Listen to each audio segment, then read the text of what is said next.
spettacolo di cui vorrei parlarvi si intitola W Prova di Resistenza ed è uno spettacolo di Beatrice Baruffini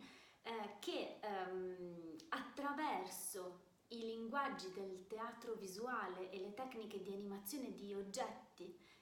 e figure mette in scena il racconto delle barricate antifasciste di Parma del 22. Tutto lo spettacolo è costruito intorno all'analogia tra la prova di resistenza a cui vengono sottoposti i mattoni forati, che in qualche modo vengono caricati di un peso sempre maggiore fino ad arrivare al loro punto di rottura, per appunto capire qual è la loro effettiva resistenza ai carichi, e la prova di resistenza che in qualche modo è stata attuata dai cittadini e dalle cittadine di Parma nel 22. Beatrice è sola in scena con una schiera di mattoni forati che di volta in volta, di scena in scena, diventano, attraverso le tecniche di animazione,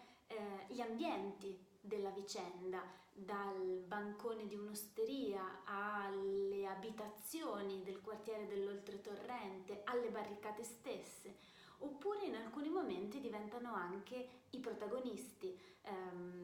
C'è un mattone che diventa una donna anziana piuttosto che un bambino, un altro mattone che diventa Guido Picelli, mattoni che diventano i fascisti a cui resistere, e in modo molto evocativo Beatrice riesce a costruire l'evoluzione di questa vicenda e raccontare attraverso questi oggetti questa azione collettiva che i cittadini e le cittadine di Parma riuscirono a mettere in atto nel 22. È uno spettacolo pensato per un pubblico adulto, ma che io trovo molto adatto anche alla visione di bambini e di ragazzi, e che merita assolutamente di essere visto e rivisto.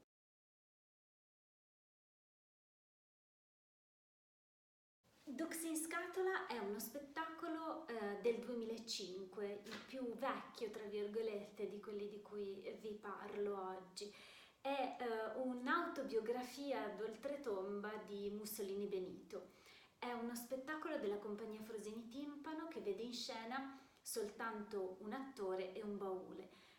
L'attore in questione è Daniele Timpano, che interpreta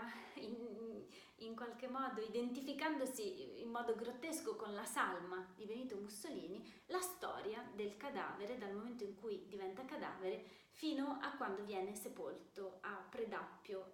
12 anni più tardi, e raccontando tutte le sue vicissitudini, quindi dall'essere appeso all'essere trafugato, all'essere sepolto temporaneamente, poi riesumato, nascosto in un baule, nascosto in un convento di frati all'insaputa dei frati stessi, e avanti così. Il punto di ispirazione di questo lavoro è il saggio storico di Sergio Luzzatto intitolato Il corpo del duce, e lo spettacolo però in qualche modo comprende anche tutta una serie di divagazioni, digressioni, posizioni molto sgradevoli e grottesche, in cui il cadavere di Mussolini in prima persona affronta la fine del fascismo e la nascita della Repubblica, ma in qualche modo svela in modo sottile, ambiguo, fastidioso la presenza di questo fascismo cadaverico che in fondo abbiamo sempre tenuto al nostro fianco.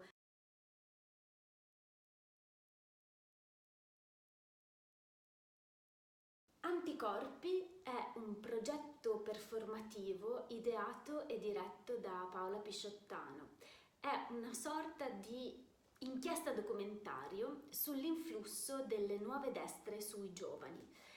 In scena ci sono 3 performer di nazionalità greca, italiana e francese, che indagano attraverso forme performative differenti le modalità attraverso le quali i gruppi di estrema destra cercano di attrarre gli adolescenti nei loro rispettivi paesi. Si va quindi dall'analisi delle strategie di marketing legate alla moda, e in particolare al brand di abbigliamento maschile Made in Italy Italy, che identifica i militanti di Casa Pound e blocco studentesco. La performer italiana in questo caso indaga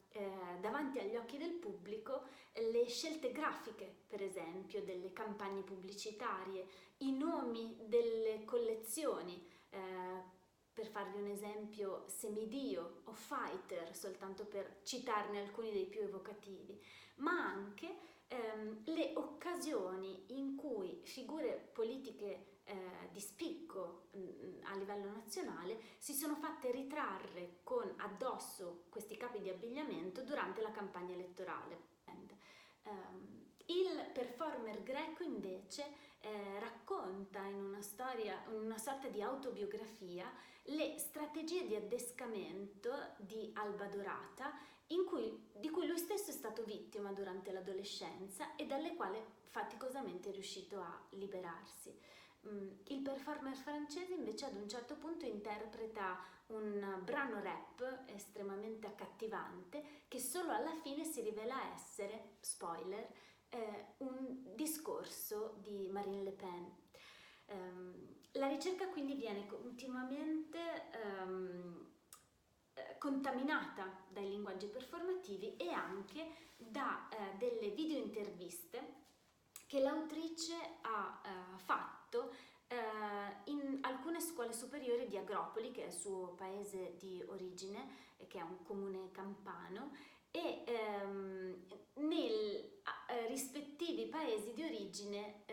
degli altri performer, dando così un panorama degli adolescenti europei che spontaneamente rispondono ad alcune domande su la loro percezione della politica e dei valori in cui si riconoscono. Ed è proprio questa contaminazione di linguaggi artistici, di lingue, perché ogni performer parla nella sua lingua e viene sottotitolato, che in modo molto sorprendente viene decostruito davanti agli occhi del pubblico il discorso neofascista europeo. In qualche modo è un anticorpi, è un lavoro performativo che cerca di dare al pubblico gli strumenti per creare degli anticorpi, appunto, per riconoscere le distorsioni della narrazione neofascista, per smantellarla e per difenderci.